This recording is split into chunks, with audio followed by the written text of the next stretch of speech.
School is winding down. Summer trips are being planned, which is why TDOT is making sure those roads are smooth as silk. Mark Nagy is here with more to talk about a very important job, which is resurfacing. Mark, we've noticed it already here. Yeah, and this is the time of year we have a lot of our resurfacing projects take place. You really can't do that in February and March. The temperatures are still very low. You don't have as much access to hot asphalt, and you have so much for the precipitation changes, so much of the temperature changes. So right now, temperature getting better. You'll see our crews out there, our contractors out there on the roadways, interstates and state routes. It's a very, very busy time over the next few months. I know we were talking a little bit before. I've noticed it personally on 275. Right. You know, you're experiencing a little bit more of that rough terrain, I guess you could say, but it is still safe to drive on. Yes, we won't allow any roadway, any bridge to be open if we feel that it presents a danger to the motoring public. And resurfacing, when they've got to do the milling and then the paving, so you're really getting it down, you know, down to the bare bones, as we've been talking about.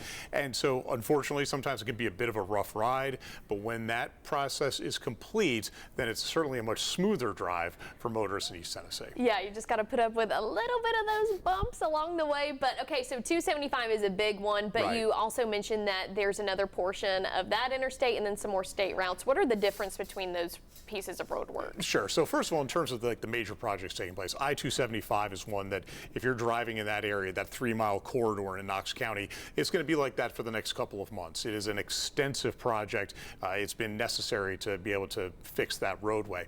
You also have I-75 just north of Emory Road. That process just began last night. So when you have interstate paving, most of the time that takes place in the overnight hours because you have such heavy traffic, you can't do it during the day.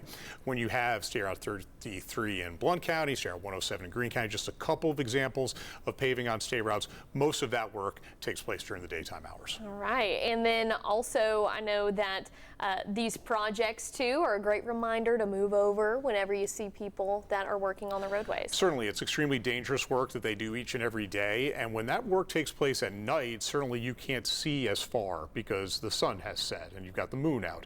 And while you'll have cones in place and orange cones and barrels and you have lighting, you've got to pay extra care to make sure that you're driving your car safely. All right, well, since it is resurfacing season, just keep an extra eye out too. But Mark, we were also talking a little bit about there's a big milestone that's coming up this week as it relates to road work. Sure. So Hurricane Helene, which occurred on September 27th, 2024.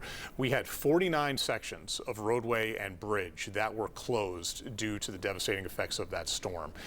Starting on Wednesday, the State Route 353 bridge in Washington County will reopen, and that'll be the 49th of 49 sections of roadway and bridge that are back open. Anybody who's around East Tennessee, especially Upper East Tennessee during that time, if you said that all these roadways are going to at least be partially back open within 20 months, you've been extremely skeptical. But it's been a lot of hard work by our folks, local officials, contractor, and we're really excited to get that bridge back open. That is such an exciting milestone. Mark, thank you so much for coming in and talking a little bit more about the roads in East Tennessee. Of course.